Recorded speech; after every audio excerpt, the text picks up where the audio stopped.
አንድ አርሶ አደር በሐምሌ ዶፍ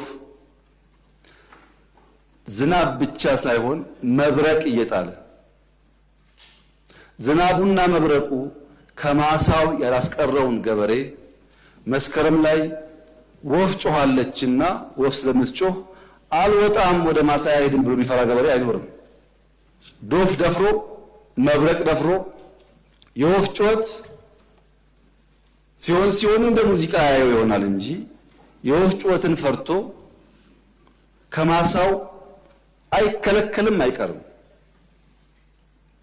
የዚህ መንግስት ታሪክ ይኸው ነው። አሁን ያለው ድምጽ እንደ ወፍ ድምጽ ነው። ዝናቡ መብረቁን አልፈነዋል። ማንኛውም መጠነኛ ትንኮሳዎች እንደ ወፍ ድምጽ ከማስተናገድ ያለፈ ድካም አይኖርብንምና መሰብሰብ ጥሩ ይሆናል።